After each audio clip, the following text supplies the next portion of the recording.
મિતેશ.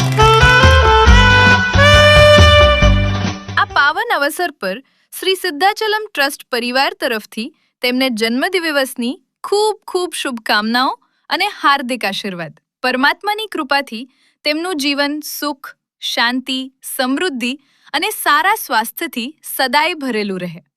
મિતેશ, તમને જન્મદિવસની ખૂબ ખૂબ શુભકામનાઓ. જો આ વિડીયો તમને પસંદ આવ્યો હોય તો જરૂરથી લાઈક કરો, શેર કરો અને તમારા પરિવારજનો તથા મિત્રો સુધી પહોંચાડો.